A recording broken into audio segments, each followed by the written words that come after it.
I'm Avery Wilson, 28, and 3 years ago my uncle threw me out of his house for working in tech support. Unprofessional, he called it. My crime? Choosing cybersecurity over the family-approved career paths. Little did he know that the security protocol I was developing after hours would revolutionize data protection worldwide. The look on his face when Forbes named me to their 30 under 30 list? Priceless. Where are you watching from today? If you've ever been underestimated, hit that like button and subscribe for what happened next. Growing up in suburban Connecticut, I always had a fascination with technology that seemed to baffle my family. While other kids had dolls and tea sets, I begged for circuit boards and computer parts. By age 10, I had dismantled and reassembled our family desktop so many times that my mother, Pamela, eventually gave up trying to stop me. Just don't break it permanently, she would sigh, watching me surround myself with components that, to her, might as well have been alien artifacts. My family wasn't just traditional. They were practically the poster children for conventional success. My father, Gregory, worked as a corporate attorney at the same firm for 30 years. My mother had given up a promising career in accounting to raise me and my older brother, Jason. But the real standard-bearers in our family were my Uncle Walter and Aunt Diane. Uncle Walter had built a commercial real estate empire from scratch, while Aunt Diane ran a chain of luxury boutiques across New England. Their sprawling colonial mansion in Greenwich hosted every major family gathering, each one an opportunity to showcase their prosperity. Family dinners weren't just meals. They were status reports, with everyone expected to share their latest achievements. Avery, put that phone away, Uncle Walter would scold during Thanksgiving dinner. Your cousin Bradley just made junior partner at Morgan Stanley. Don't you want to hear about it? Bradley was their golden child, for years older than me and seemingly perfect in every way. Captain of his college rowing team, Ivy League business degree, and now climbing rapidly through the ranks of investment banking. At family gatherings, Bradley would hold court, explaining market trends while everyone nodded appreciatively. Technology is just a tool, Bradley once told me condescendingly when I tried to explain my interest in cybersecurity. The real money is in knowing how to use finance to control it. High school only widened the gap between my interests and my family's expectations. While I excelled in computer science, mathematics, and engineering classes, my parents kept scheduling meetings with a guidance counselor about pre-law and pre-med tracks. Computers are fine as a hobby, Avery, my father would say. But you need a respectable profession. No one takes these tech startups seriously. This was in 2014, when Apple was worth over $700 billion and Facebook had just acquired WhatsApp for $19 billion. But in my family's world, success still meant law, medicine, finance, or real estate. Senior year brought the college decision crisis. My parents had always assumed I'd apply to Yale, following my father's footsteps, or perhaps Wharton, where Bradley had studied. Instead, I applied to schools with outstanding computer science programs. The day my acceptance letter from Carnegie Mellon arrived, I was ecstatic. Their computer science program was exactly what I wanted. My parents, however, were visibly disappointed. Carnegie Mellon? My father frowned at the acceptance package. I've never even heard of anyone from there making partner at a decent firm. It's one of the best computer science programs in the country, I explained for what felt like the 100th time. Computer science. My mother said the words like they tasted bitter. Avery, don't you want a career with some prestige? The first Thanksgiving after I started college was excruciating. While Bradley talked about his latest promotion, everyone kept asking when I would come to my senses and transfer to a business program. Aunt Diane suggested I was just going through a phase, while Uncle Walter didn't even bother hiding his disapproval. Tech is full of weird kids who couldn't make it in the real world, he pronounced over pumpkin pie. No offense, Avery, but you're too smart to waste your potential like this. I sat there, fork suspended midair, feeling the familiar mixture of hurt and frustration. What they called wasting potential, I saw as pursuing passion. What they called unprofessional, I recognized as the future. But the distance between us was growing wider by the day, and I was beginning to realize that no amount of explanation would bridge it. That night, Lying in my childhood bedroom surrounded by robotics trophies my family had never bothered to understand, I made a promise to myself. I would succeed on my own terms, even if it meant disappointing everyone who claimed to know what was best for me. Carnegie Mellon was like finding oxygen after years of breathing through a straw. Suddenly, I was surrounded by people who didn't just tolerate my interest in technology, they shared it. My roommate Tara Chin became my first true friend who really understood me. A brilliant programmer with an infectious laugh, she never questioned why I'd spend Friday nights debugging code instead of going to parties. Most people spend their lives trying to fit into someone else's dream, Tara told me once while we pulled an all-nighter for our algorithms project. You're brave enough to chase your own. Sophomore year, I took a cybersecurity course with Professor Raymond Winters that changed everything. While other professors taught theory, Professor Winters had spent 15 years working for the NSA before joining academia. He taught us to think like attackers, to spot vulnerabilities where others saw only features. Security isn't about building walls, he would say. It's about understanding why people climb them. After one particularly challenging assignment where I'd found a creative solution to a complex encryption problem, Professor Winters asked me to stay after class. Most students see cybersecurity as a set of rules, he said, studying me over his wire-rimmed glasses. You see it as a conversation between protector and intruder. That's rare, Avery. By junior year, I'd earned an internship at SecureTech, a mid-sized security firm in Pittsburgh. My supervisor, Michael Grant, gave me access to their client systems and encouraged me to search for weaknesses. Within 2 weeks, I'd identified 3 critical vulnerabilities that their standard protocols had missed. How did you find these? Michael asked, genuinely surprised. I just thought about how systems connect in ways they weren't designed to, I explained. Most attacks happen at the intersections, not the endpoints. When I called home with the news that SecureTech had offered me a part-time position during my senior year, my father's response was lukewarm at best.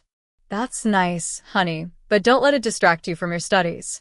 You can always use this experience to strengthen your law school applications. I didn't bother explaining that I had no intention of applying to law school. The gap between us had grown too wide for casual conversation to bridge. I graduated summa cum laude in 2018 with a thesis on predictive encryption patterns that earned departmental honors. My family attended the ceremony, of course, but their congratulations felt perfunctory. At dinner afterward, Uncle Walter spent more time discussing Bradley's latest bonus than my academic achievements. So, what now? Aunt Diane asked, as though expecting me to finally announce a pivot to a real career. SecureTech has offered me a full-time position, I said proudly. I'll be working in their tech support division while contributing to their security protocol development team. The table fell silent. My mother forced a smile while my father studied his dessert with sudden interest. Tech support, Uncle Walter finally said. Like answering calls when people can't connect to Wi-Fi? It's more complicated than that. I began, but he had already turned to Bradley, asking about his upcoming business trip to Tokyo. That summer, I moved into a small apartment in Pittsburgh and started my career at SecureTech. The tech support role wasn't glamorous, but it gave me something invaluable: direct insight into how real people interacted with security systems. Every confused caller, every frustrated email, every bypassed protocol showed me the human element of cybersecurity that most engineers overlooked. During evenings and weekends, I began developing my own security protocol, one that adapted to user behavior instead of fighting against it. Most security failures happened because systems were designed to be perfect, but users weren't. What if, instead, the system could learn from users, anticipate vulnerabilities, and adjust protection dynamically? I called Tara almost every night, bouncing ideas off her as my concept evolved from theory to actual code. This could be huge, Avery, she said. You're not just patching holes. You're completely rethinking how security works. Meanwhile, my relationship with my family continued to deteriorate. Holiday visits became exercises in restraint as I endured comments about my computer help desk job and suggestions for upgrading to corporate positions. Bradley just closed a $50 million deal, Uncle Walter announced at Christmas dinner. The firm gave him a bonus that's probably more than you'll make in 5 years at that tech support desk. I tried explaining that I was developing something potentially revolutionary, but they heard only what they wanted to hear. It's been almost a year, my mother said gently as she helped me pack to return to Pittsburgh. Maybe it's time to consider whether this is really the right path for you, sweetheart. I left feeling more determined than ever to prove them wrong. Not out of spite, but because I knew in my bones that I was onto something important. Something that mattered more than the approval of people who couldn't see beyond their narrow definition of success. Thanksgiving 2019 marked a breaking point. Uncle Walter and Aunt Diane had just completed extensive renovations on their already massive Greenwich mansion, adding an indoor pool and a wine cellar that could hold over 1,000 bottles. The gathering was as much about showcasing their new additions as it was about family togetherness. I arrived late, having driven straight from Pittsburgh after finishing my shift. The company had been experiencing an unusual spike in security alerts, and I'd stayed to help trace the pattern. By the time I pulled into the circular driveway lined with luxury cars, dinner was already underway. "So nice of you to join us," Aunt Diane said with a tight smile as I slipped into the dining room. Crystal chandeliers reflected off the polished mahogany table where everyone was already seated, dressed in what my family considered casual holiday attire, which meant no tie for the men, but still Brooks Brothers shirts and Diane's favorite pearl necklace. "Sorry I'm late," I said, settling into the empty chair beside my mother. "Work emergency." "What kind of emergency happens at a help desk?" Uncle Walter chuckled, carving the turkey with practiced precision. "Someone forget their password?" I bit back a sharp reply and reached for the mashed potatoes. "Actually, we're tracking what might be a coordinated attempt to breach our healthcare clients' patient data systems." "Fascinating," Uncle Walter said in a tone that suggested it was anything but. "Bradley, tell everyone your news." Bradley straightened in his chair, adjusting his Rolex watch with practiced nonchalance.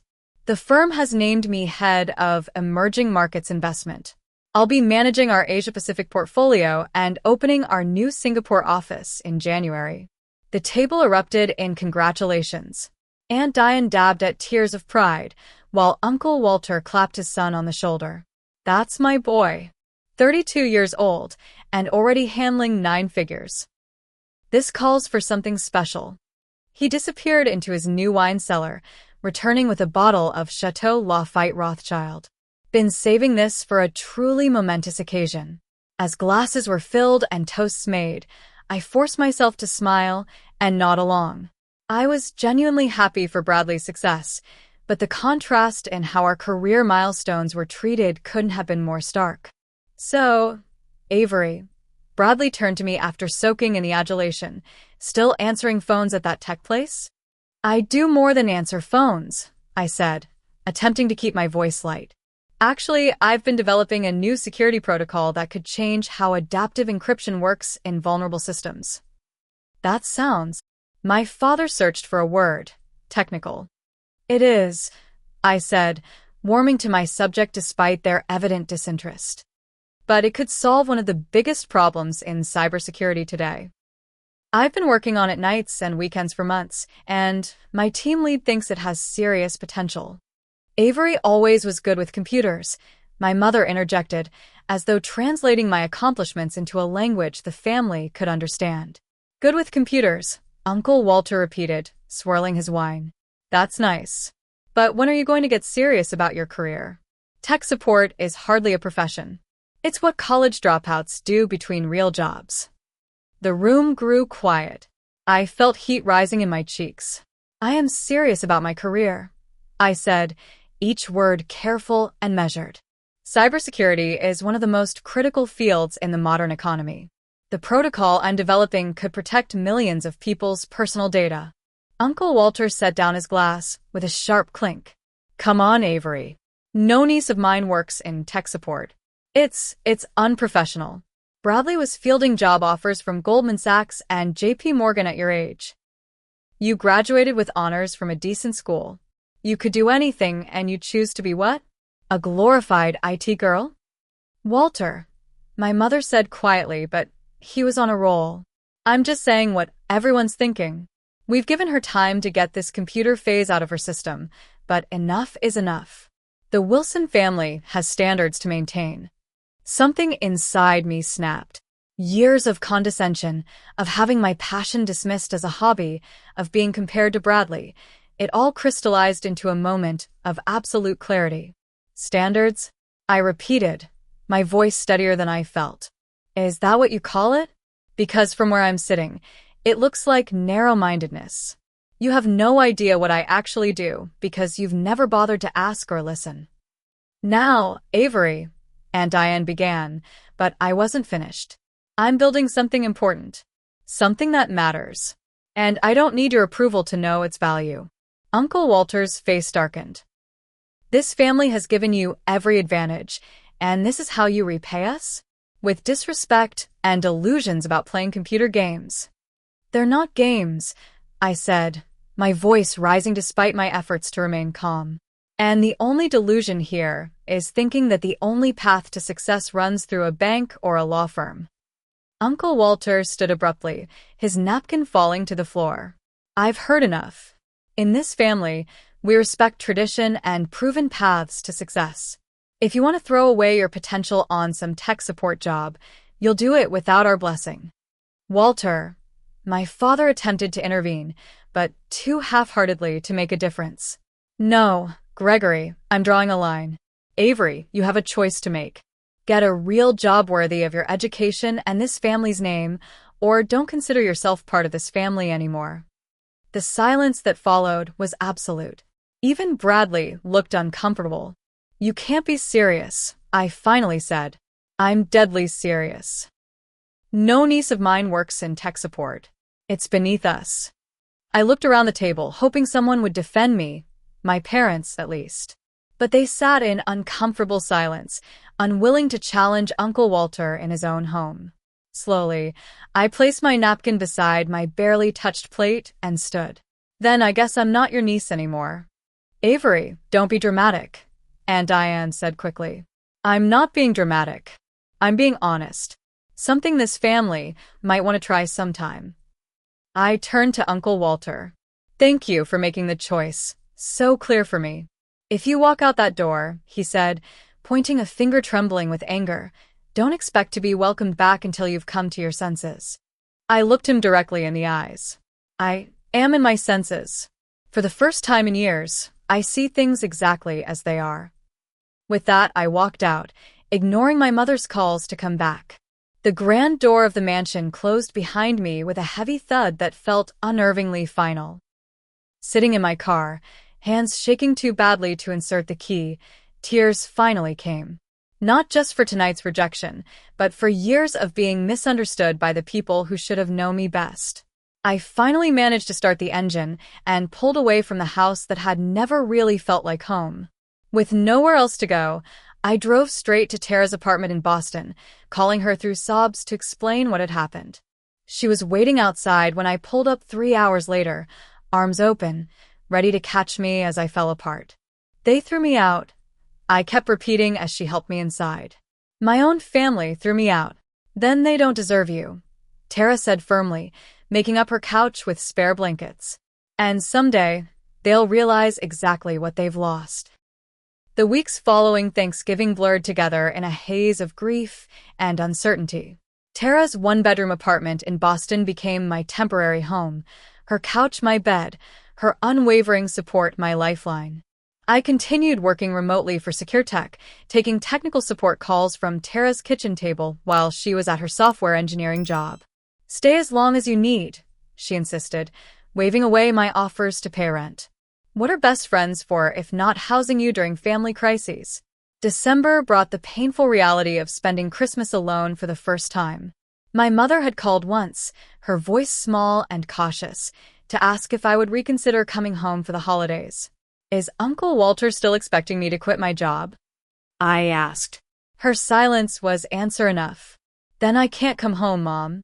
I won't pretend to be someone I'm not, even for Christmas. He'll come around eventually, she said without conviction. Your father, and I just want everyone to get along.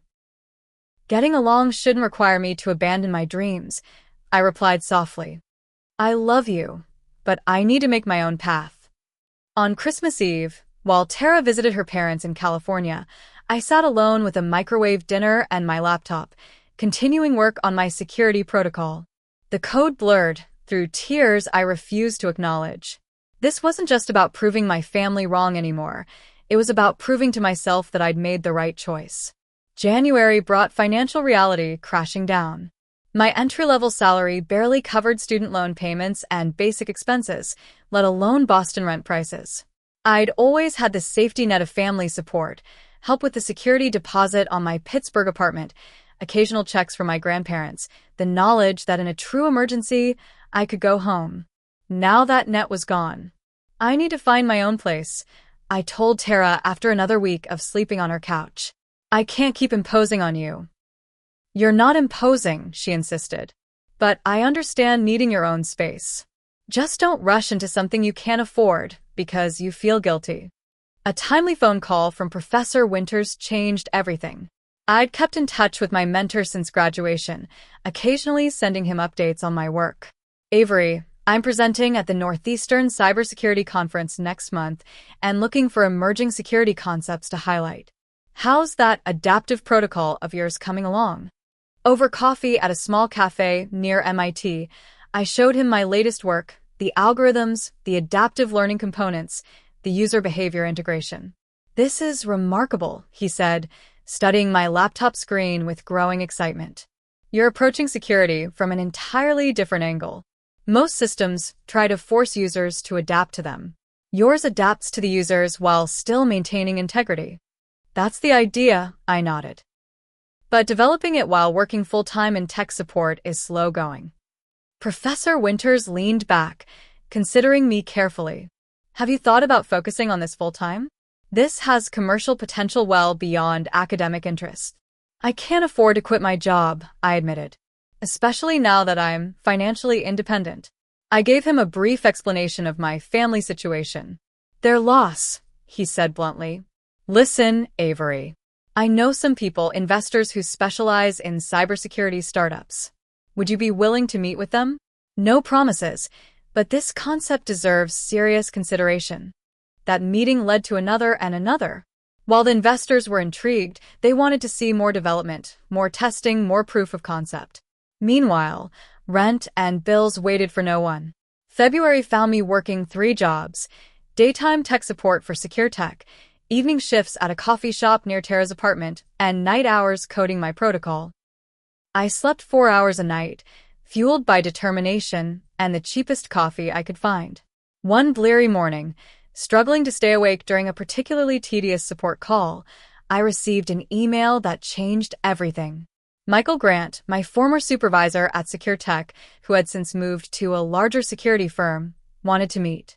I've been following your work through Raymond, he explained over lunch the following day. Your adaptive protocol is exactly what we need for a project I'm heading. I can't offer you funding directly, but I can offer you something possibly more valuable: partnership. Michael was everything I wasn't: a seasoned business development expert with industry connections and marketing savvy. Where I saw code, he saw commercial applications. Where I focused on technical elegance, he understood client needs. I believe in what you're building, he said simply. Let me help you bring it to market. 50-50 partnership. My business expertise, your technical genius. The decision wasn't easy. Partnering meant sharing control of my creation, trusting someone else with my vision. But trying to do everything alone wasn't working, and Michael brought complementary skills I desperately needed. I need to be clear about something, I told him before accepting. I won't compromise on the integrity of the protocol. Security first, profit second. Agreed, he nodded. The best security solutions are also the most profitable in the long run. Trust creates value. With Michael's connections, we secured our first small investment in March, enough for me to quit the coffee shop job and reduce my Secure Tech hours to part-time. We rented a tiny office space in Cambridge, little more than a room with 2 desks and temperamental heating, but it was ours. We named our fledgling company Adaptive Shield Security. Michael handled the business plan and investor pitches while I refined the protocol, preparing it for real-world testing. We worked 18-hour days, ordered cheap takeout, and slept on office couches when deadlines loomed. Our first client was a small medical records company that had recently experienced a data breach.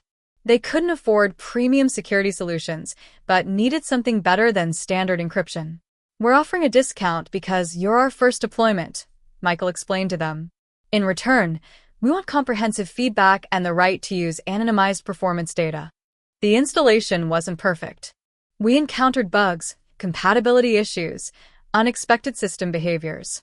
I spent 3 straight days troubleshooting, barely sleeping, determined to make it work.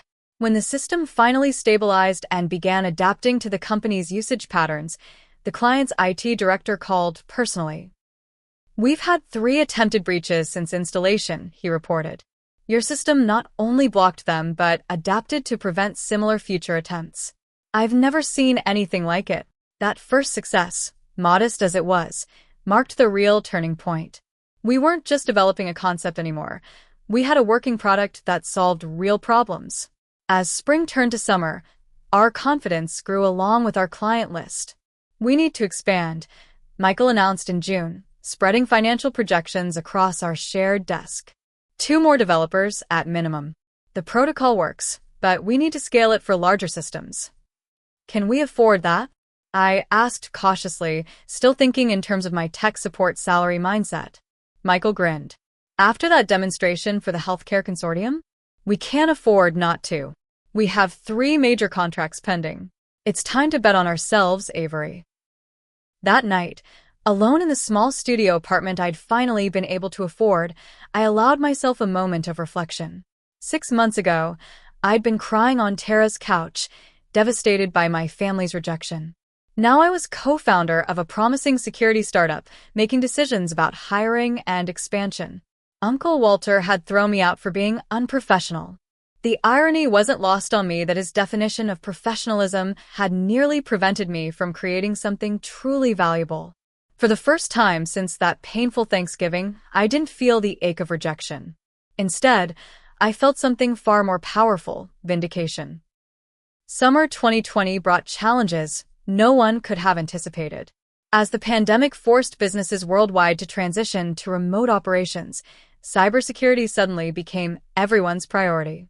Our adaptive security protocol, designed to respond to changing user behaviors, proved perfectly suited for the new work-from-home reality. "Everyone's accessing sensitive systems from unsecured home networks," Michael explained during a virtual pitch to a major insurance company. "Traditional security models are failing because they weren't designed for this distributed workforce." Our client list grew rapidly. First small and medium businesses scrambling to secure remote operations, then larger corporations recognizing the fundamental shift in security needs. By August, Adaptive Shield had grown from our 2-person operation to a team of 12, all working remotely across time zones.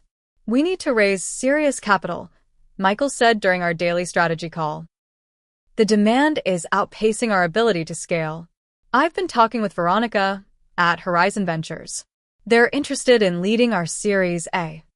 The investment world that had seemed so impenetrable months earlier now opened its doors. Our first formal funding round closed at $4.5 million, a number so large I made Michael repeat it 3 times to be sure I'd heard correctly. "This is just the beginning," he promised. "But we should celebrate this milestone. You've come a long way from tech support calls." That casual reference to my former position brought a bittersweet smile. I wondered if my family had any idea what I was building, if they ever thought about me beyond the unprofessional career choice that had led to our estrangement. I hadn't spoken to any of them since that brief call with my mother at Christmas, though she occasionally sent text messages that carefully avoided any mention of Uncle Walter or my career.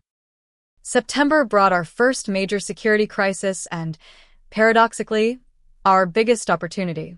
North Star Financial, a mid-sized investment firm, experienced a sophisticated ransomware attack that bypassed their conventional security systems.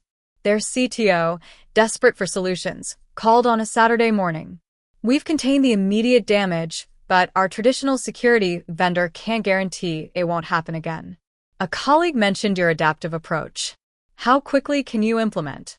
We worked around the clock, deploying our protocol across their compromised systems. The elegant part of our solution wasn't just that it secured their current vulnerabilities, it actively identified potential new attack vectors based on the patterns of the previous breach. 2 weeks later, the same hacker group attempted a second attack on North Star using modified techniques. Our system not only blocked it but captured valuable data about their methods. This is revolutionary, North Star's CTO told us in a board presentation that was supposed to be a routine update but turned into a glowing testimonial. While our competitors are still recovering from similar attacks, we're already protected against the next wave. Word spread quickly through financial services circles, an industry obsessed with security and allergic to public failures. By November, we had contracts with 3 of the 10 largest banks in the country and were in negotiations with government agencies I wasn't allowed to name even to my closest friends. A profile in TechCrunch brought our first mainstream attention, Adaptive Shield, the security startup rewriting the rules of cyber protection. The article mentioned my background in tech support, describing it as the unconventional foundation that allowed Wilson to understand security from the user perspective rather than just the theoretical. I sent the link to Tara with the message. Remember your couch? Look where we are now. Her reply came immediately. Never doubted you for a second. Also, I expect premium security for life as friend payment. As our company's profile rose, I occasionally caught glimpses of my extended family through the digital grapevine. LinkedIn updates showed Bradley had indeed opened that Singapore office. My cousin Jessica posted family gathering photos on Instagram, holidays and celebrations continuing without me. The most surprising connection came in December when Adaptive Shield was hired to overhaul security for a regional bank holding company. Reviewing the implementation scope, I discovered one of their subsidiary investment firms was where Bradley worked. Should we disclose the personal connection? I asked Michael, uncertain about the professional protocol. Do you stand to benefit personally from this contract? He asked. Of course not. Is your security protocol the best solution for their needs? Absolutely. Then there's nothing to disclose. Your family relationships are your business, not the company's. The irony wasn't lost on me. Our security system would now be protecting Bradley's work, including the confidential client information he managed. I wondered if he would ever realize the connection or if, like Uncle Walter, he would remain oblivious to the value of the career path he had dismissed.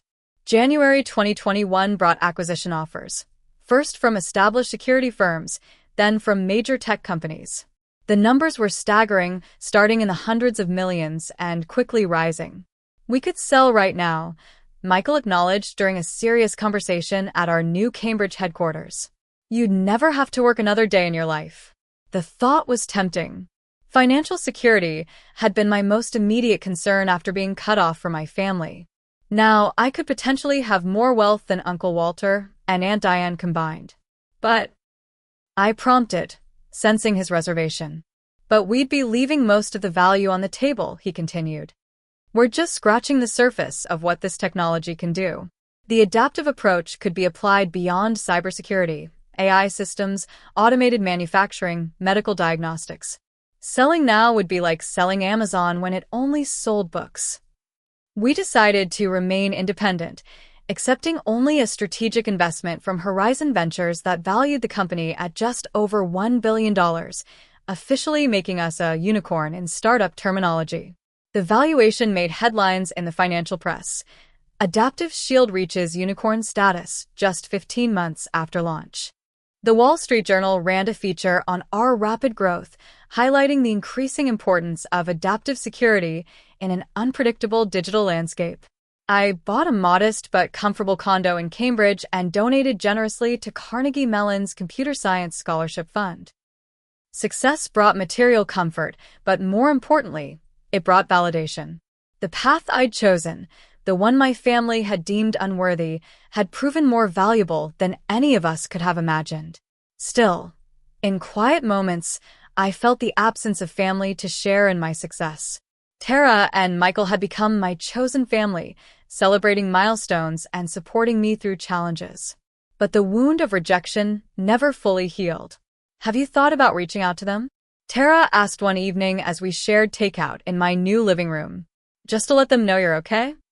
They know how to reach me, I said, more sharply than intended. They made their choice.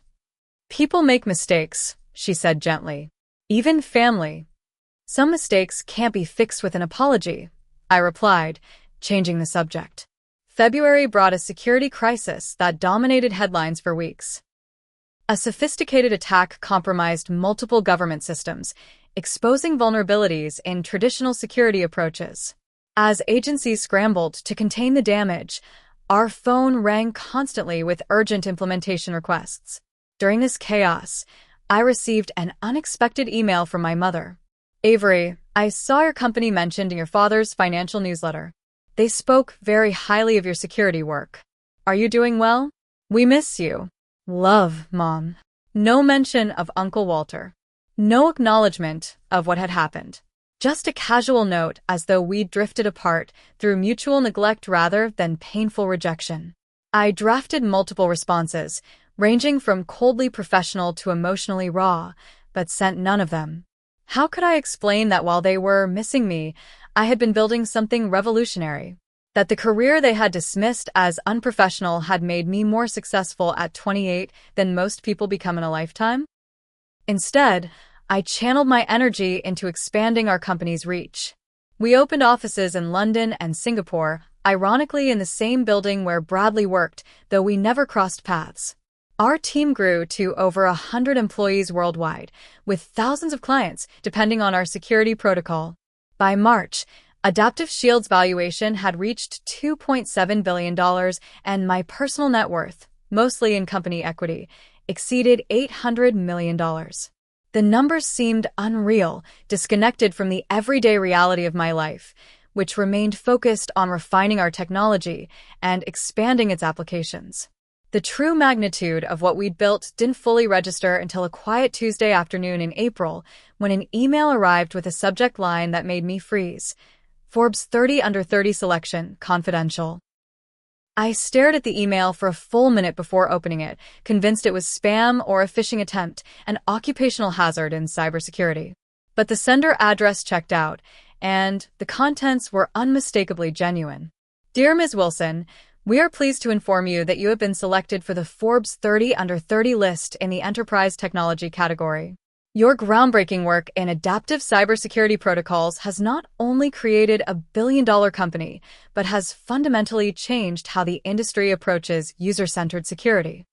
The email continued with details about the selection process, the upcoming issue featuring the honorees, and the exclusive networking events we would be invited to attend. I read it 3 times, still disbelieving, before forwarding it to Michael with a single question mark. His response came seconds later. Told you so, followed by a string of celebratory emojis uncharacteristic of his usually composed business demeanor. Tara's reaction was even more enthusiastic.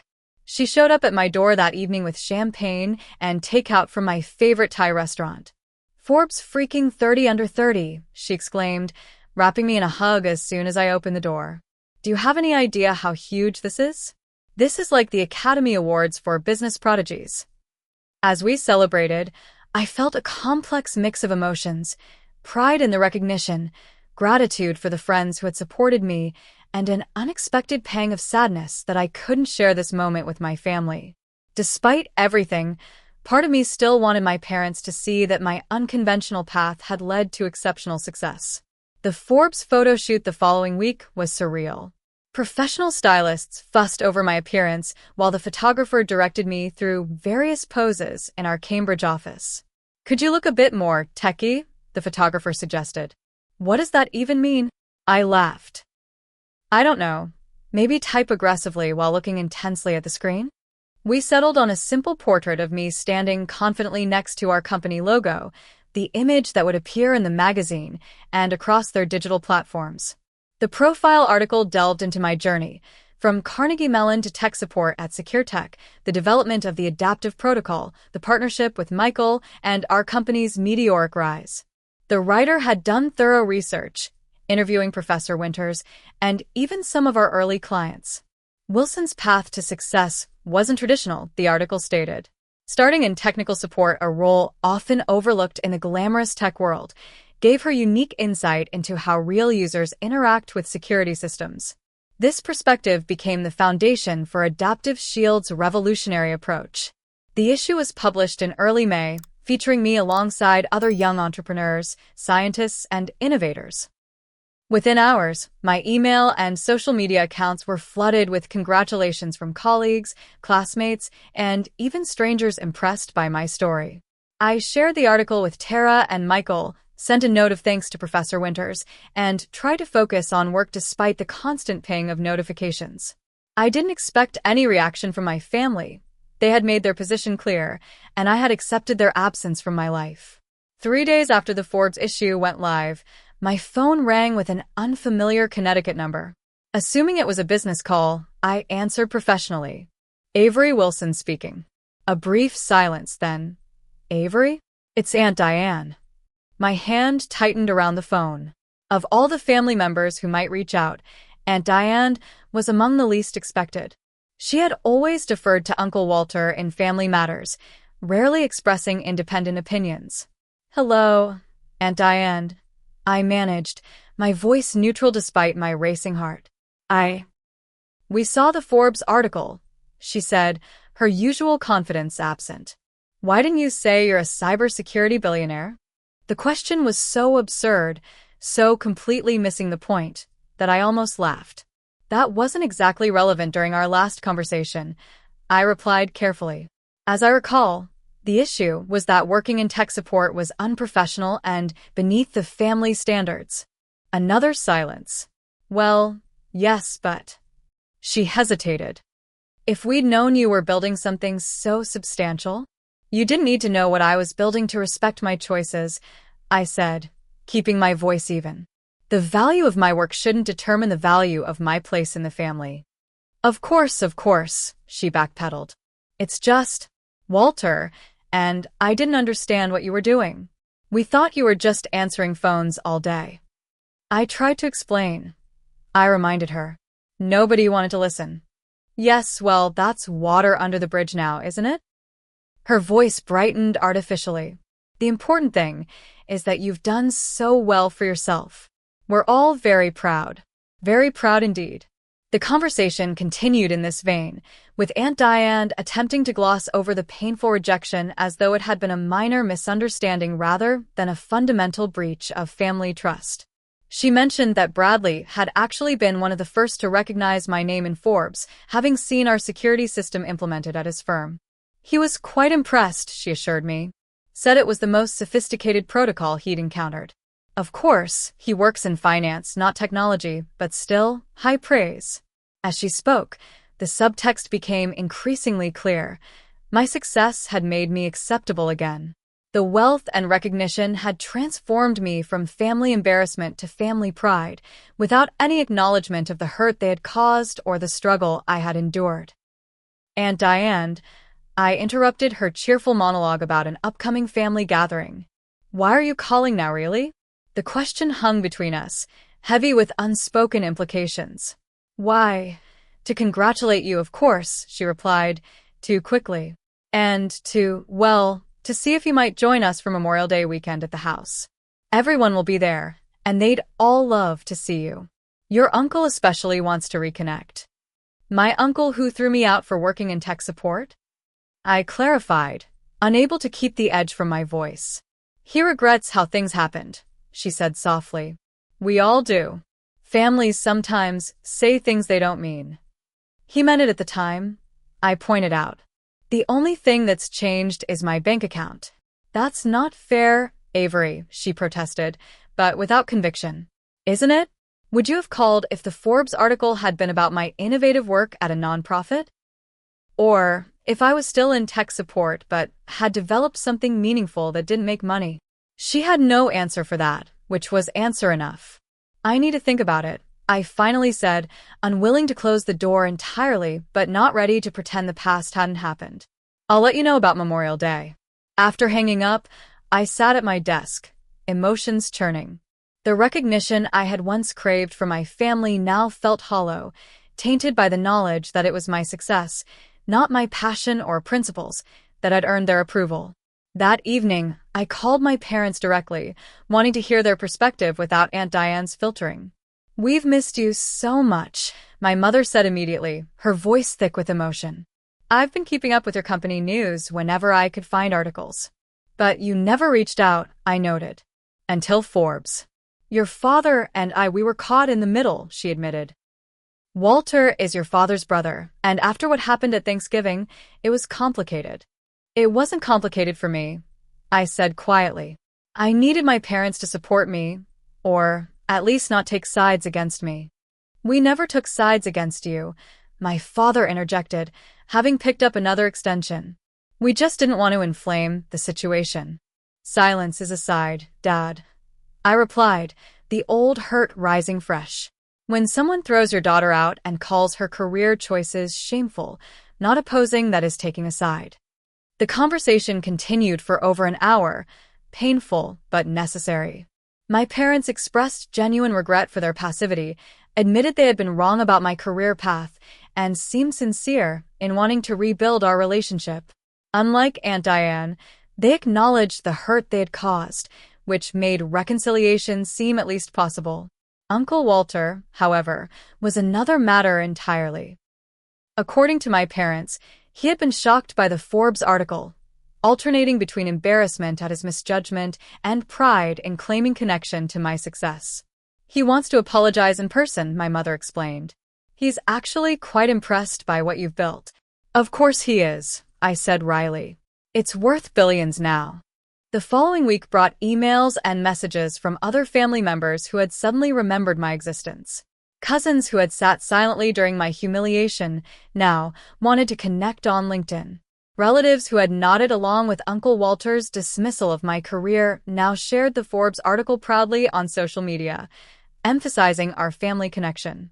Even Bradley reached out with a carefully worded email congratulating me on finding such success in the tech sector and mentioning that my security protocol was quite effective at his firm. High praise from someone who had once suggested I would be answering help desk calls forever. Michael, witnessing my struggle with these sudden overtures, offered his characteristic straight talk during our morning strategy meeting. "You know you don't owe them anything, right?" he said bluntly. "Not your time, not your forgiveness, and certainly not your money." "I know," I sighed. "But they're still family." "Family is earned, not just assigned," he countered. "The people who supported you when you had nothing, those are your real family." His words resonated, reminding me of who had actually been there during my darkest moments. Tara offering her couch without hesitation, Professor Winters believing in my potential, Michael himself partnering with me when my concept was just lines of code and ambitious ideas. After days of reflection, I made my decision about the Memorial Day invitation. I wouldn't go to Greenwich, wouldn't step back into Uncle Walter's mansion on his terms. But I wouldn't sever the tentative reconnection either. Instead, I sent a carefully worded email to the entire family. "Thank you for the recent outreach and invitation. While I'm not ready to return to Greenwich, I would be willing to meet at Adaptive Shield's Cambridge headquarters. If you're genuinely interested in rebuilding our relationship and understanding the work that was once deemed unprofessional, this seems like an appropriate place to start. The choice is yours." The response came from Uncle Walter himself, the first direct communication since that Thanksgiving night. "We accept your invitation. Your aunt and I, along with your parents, will be there. I owe you an apology that is long overdue." The morning my family was scheduled to visit our Cambridge headquarters, I arrived earlier than usual. Walking through the modern open-plan office with its wall of windows overlooking the Charles River, I felt a surreal sense of closure approaching. 3 years ago, I had been thrown out of a family gathering for my career choices. Today, that same family would visit the company those choices had created. "Nervous?" Michael asked, appearing beside me with 2 cups of coffee. "Oddly calm, actually," I replied, accepting the cup gratefully. "Whatever happens today doesn't change what we've built." "That's the right attitude," he nodded approvingly. "Remember, you're hosting this meeting from a position of strength, not seeking validation." I had arranged for a brief company tour followed by a private conversation in our conference room. No dramatic confrontations, no public reconciliations. Just a controlled environment where boundaries could be established and, perhaps, understanding fostered. At precisely 11 a.m., the reception desk called to announce their arrival. I watched through the glass doors as they entered the lobby. Uncle Walter looking older than I remembered, his confident posture slightly diminished, and Diane elegant as always but visibly anxious, my parents hovering uncertainly behind them, my mother clutching her purse like a lifeline. "Welcome to Adaptive Shield." I greeted them professionally, extending my hand to Uncle Walter first, a deliberate choice that established the new dynamic between us. "Avery," he said, his voice gruffer than I remembered. "Impressive place you have here." "Thank you," I replied simply, leading them through security to begin the tour. Their reactions as we moved through the office were a study in contrasts. Uncle Walter assessed everything with the calculating eye of a real estate developer, clearly estimating square footage costs and operational overhead. Aunt Diane commented on the aesthetic elements, the modern artwork, the ergonomic furniture, the panoramic views. My parents simply looked stunned, as though they couldn't quite reconcile this professional environment with their memory of the daughter who had once dismantled computers at the kitchen table. "We currently have 157 employees worldwide," I explained as we passed through the development section where engineers worked on code refinements. "With offices in London, Singapore, and a new location opening in Berlin next month." "Quite an operation," Uncle Walter remarked. "Considerably more than tech support." I caught the hint of apology in his tone but continued the tour without acknowledging it. This wasn't the place for personal conversations. The most revealing moment came during the product demonstration, where our head of client services showed how the adaptive security protocol functioned in real time. As the system identified and responded to simulated threats, adapting its protection strategies without human intervention, I watched understanding finally dawn in their eyes. "So, it actually learns from attacks?" my father asked, genuinely interested for perhaps the first time in my technical work. "It learns from everything," I corrected.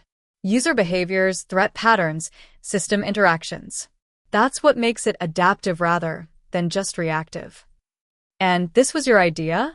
Aunt Diane clarified, a new note of respect in her voice. "From the beginning? The core concept, yes. But bringing it to market was a team effort." I gestured toward Michael, who had been quietly observing from the doorway. "My business partner deserves equal credit for our success." After the demonstration, I led them to our conference room, where I had arranged for lunch to be catered. Once the door closed behind us, providing privacy from curious employees, the atmosphere immediately shifted from professional to personal. "Avery," Uncle Walter began, setting down his water glass carefully. "I owe you an apology. A significant one." I nodded but remained silent, waiting for him to continue. "I was wrong," he said, the words seeming physically difficult for him to pronounce. "Wrong about your career choice, wrong about the potential of your work, and most importantly, wrong in how I treated you." "Yes, you were," I agreed calmly. "But I'm curious, what exactly are you apologizing for? For not recognizing the financial potential of my work, or for believing you had the right to dictate my career choices in the first place?" The directness of my question caught him off guard. The old Uncle Walter would have bristled at being challenged, but this version, humbled by the evidence of my success, seemed to genuinely consider the question. "Both, I suppose," he admitted after a moment. "I've always believed I knew what success looked like. Property, finance, law, tangible, proven paths. Technology seemed ephemeral. I couldn't see its value because I didn't understand it." "Understanding isn't a prerequisite for respect," I pointed out. "I never expected you to comprehend the technical aspects of my work. I only wanted my choice to be respected as valid." "You're right," he conceded, looking more uncomfortable with each acknowledgement. "My behavior was controlling, inappropriate." My mother, who had been uncharacteristically quiet, finally spoke up. "We all failed you, Avery. We should have supported your choices, regardless of whether we understood them." "We were so focused on traditional measures of success," my father added, "that we missed how the world was changing around us. You saw it clearly, and we didn't listen." Their words were gratifying, but something still felt incomplete. The apologies addressed the misjudgment of my career potential, but skirted the deeper issue of conditional acceptance. I appreciate hearing that, I said carefully. But there's something more fundamental we need to address. Would you be here today, apologizing and seeking reconciliation, if the Forbes article had never been published? If Adaptive Shield were a small, struggling startup instead of a billion-dollar company? The uncomfortable silence that followed was answer enough.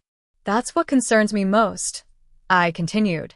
Not that you misjudged my career path, but that your acceptance seems contingent on external validation of my choices. What happens if I fail next time? Will I be thrown out again for being unprofessional? Uncle Walter shifted in his seat, clearly struggling with this more challenging aspect of reconciliation. I can't change the past, Avery. I can only promise to do better going forward. That's all any of us can do, I acknowledged. But moving forward requires honesty about where we've been. I built this company without family support or connections. I succeeded despite being told I would fail. That experience changed me, and it changes how any future relationship between us would work. For the next hour, we talked more openly than ever before about expectations, boundaries, and what family should mean. There were difficult moments, old wounds reopened, uncomfortable truths acknowledged. But there was also, gradually, a foundation for something new, not a return to what was, but the possibility of something healthier. As the meeting concluded and we prepared to part ways, Uncle Walter asked a final question that surprised me with its humility. What can I do, Avery, to make amends in a meaningful way? I considered this carefully before answering. Use your influence to support others who might be taking unconventional paths. Not everyone has the resilience or resources to withstand the kind of rejection I experienced. Be the advocate you should have been for me. He nodded solemnly. I will. And I'm proud of you. Not because of the company valuation or the Forbes recognition, but because you had the courage to follow your conviction when everyone told you not to. Those words, perhaps more than any others that day, offered the beginning of healing. In the weeks that followed, I established new boundaries with my family, allowing for reconciliation without reverting to old patterns. We began with occasional dinners and phone calls, gradually rebuilding trust that had been severely damaged. Meanwhile, I channeled my experience into creating opportunities for others. Using part of my newly acquired wealth, I established the Adaptive Pathways Scholarship at Carnegie Mellon, specifically for students pursuing unconventional applications of technology. The selection criteria emphasized innovative thinking and problem-solving over traditional metrics like grades or standardized test scores. Professor Winters agreed to chair the scholarship committee, ensuring that recipients would be selected for their potential rather than their conformity to established norms. You're turning a painful experience into something transformative, he observed during the scholarship launch event. That's the mark of true resilience. My relationship with Tara and Michael deepened into something beyond friendship or business partnership. They had become the family I chose, the people who had believed in me when belief mattered most. As Adaptive Shield continued to grow, we maintained our core commitment to supporting each other through success and setbacks alike. One evening, almost a year after the Forbes recognition, I invited my parents and Uncle Walter to a small dinner at my Cambridge condo. The conversation flowed more easily than I had expected, with genuine interest rather than forced politeness. I've been thinking about what you said, Uncle Walter mentioned as we finished dessert, about supporting unconventional paths. I've started a mentorship program at my company for employees interested in technology integration. It's opened my eyes to innovation happening right under my nose that I was too stubborn to see. That's wonderful, I said, genuinely pleased. Sometimes the most valuable perspectives come from unexpected places. Like tech support? He smiled ruefully. Exactly like tech support, I agreed. As they prepared to leave, my mother hugged me tightly.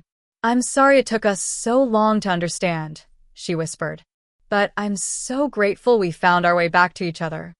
Later that night, standing at my window overlooking the city lights, I reflected on the journey that had brought me here.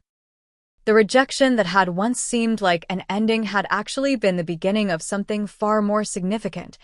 Not just professional success, but personal liberation. I had discovered that true security didn't come from family approval or external validation, but from the courage to define success on my own terms. The next morning, I shared this revelation with our newest employees during orientation. Security isn't just what we create for our clients, I told them. It's what we create for ourselves when we trust our own vision, even when others don't see it yet. What defines true success in your life? Is it the validation from others, or staying true to your own vision despite opposition? I'd love to hear your thoughts in the comments below. If this story resonated with you, please like and subscribe to hear more journeys of resilience and transformation. And don't forget to share with someone who might need encouragement to follow their unconventional path today. Thank you for joining me on this journey from rejection to recognition. Sometimes the path others call unprofessional is exactly where you're meant to be.